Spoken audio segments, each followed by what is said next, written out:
సంక్రాంతి పండుగొచ్చిందంటే పాపం ఏమంటారు పిండి వంటలు ఇంకేదో ఇవే అని గాకుండా తిండి రిలేటెడే గాకుండా ఇంక అంతకు మించి లేండి కోడి పందాలు, క్యాసినో, జూదాలు వీటన్నిటితో పాటు సంక్రాంతొచ్చింది అంటే సినిమాల మధ్య పోటీ గూడా.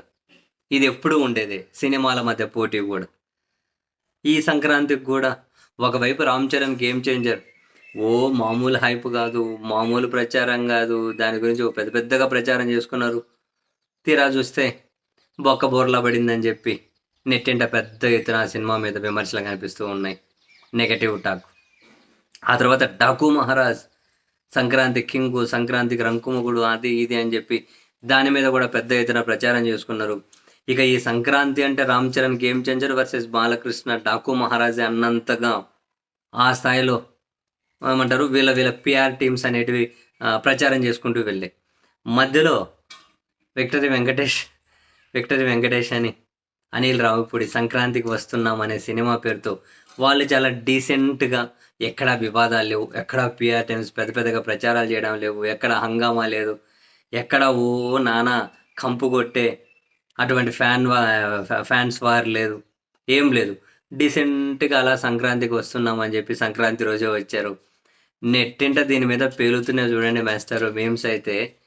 అటు బాలకృష్ణ 'డాకు మహారాజు', 'రామ్ చరణ్' గేమ్ చేంజర్ ఒకరికొకరు మా సినిమా పెద్దదంటే మా సినిమా పెద్దది, మా హీరో తోపు అని కొట్టుకొని వాళ్ళిద్దరూ బొక్కబోర్ల పడుతుంటే మధ్యలో సంక్రాంతి విన్నరు. ఈ సంక్రాంతికి వస్తున్నాం వెంకటేషేనని, ఇదొక బ్లాక్ బస్టర్ అని, ఈ సంక్రాంతికి డెఫినెట్లీ క్లీన్ హిట్ వెంకటేష్‌దేనని ఇద్దరు కొట్టుకుంటుంటే మధ్యలో ఈయనొచ్చి దర్జాగా వాళ్ళిద్దరి నడ్డిపుల మీద చైరేసుకొని కూర్చున్నారు సంక్రాంతికని రకరకాల మీమ్స్ తయారు చేసి ఫుల్ ఫస్ట్ నుంచి లాస్ట్ వరకు అవుట్ అండ్ అవుట్ కామెడీ అని దీనికి పూర్తిగా పాజిటివ్ టాక్. పెద్ద పెద్ద పీఆర్ టీమ్స్‌లో గొప్పగా ప్రచారం చేసేవాళ్ళు లేరు. అవన్నీ ఉన్నోళ్ళు బొక్కబోర్లా పడ్డారు.